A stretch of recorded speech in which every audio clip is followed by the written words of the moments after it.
Space Shadow was made by Bandai in 1988 for the Nintendo Family Computer. The story takes place in the future when humans colonize new planets.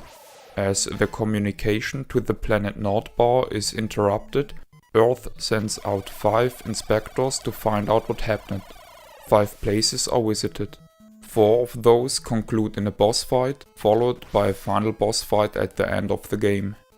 All 5 levels look exactly the same and just differ by the enemy types, the bosses, and the background during the boss fights. The player uses a full automatic machine gun with a limited stock of ammunition. Furthermore, the player has a limited number of grenades. Killing enemies with the machine gun will cause them to drop items such as ammunition, grenades, or damage upgrades.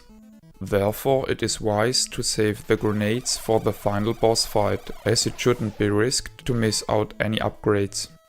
The game ends when the player is out of health, time or ammunition. Therefore, the player should take care on efficient usage of the resources and must pick up as many items as possible. The game has to be played with the Bandai Hypershot, as it needs the additional button for the release of grenades and its D-pad to walk past cleared screens. The game supports the built-in speakers of the gun and the rumble function, but those features are optional. I'm going to dedicate the Hypershot an own video in the near future in order to set the focus of this video now to the game instead. Enemies take quite a lot of hits before they die, and the screen flashes violently as the game tries to detect hits. I feel that the flashing is more cruel than in other NES games, and I found it to be disturbing. Furthermore, the other screen flashes which happen when the player gets hit or a grenade explodes seem to distract the game from proper hit detection. Nevertheless, I really like the game. It plays really different to most other light gun games, as its focus lies much more on precision and strategy than in speed and action. I think the music is very pleasing, especially at the title and the end screens. Interestingly, the game lacks a score system and shows the remaining resources instead upon conclusion.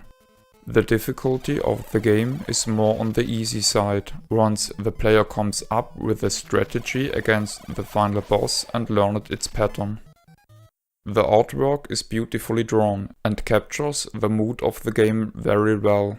The slogan, "Very super exciting computer game and a bodily sensation system electric weapon," now seems silly, but considering the cruel translation tools available back in the late 80s, I really appreciate the effort. For the translation of the game's story, my acknowledgement goes to Porty from the circuitboard.de forum and to Michael Reber. This is the end of the review.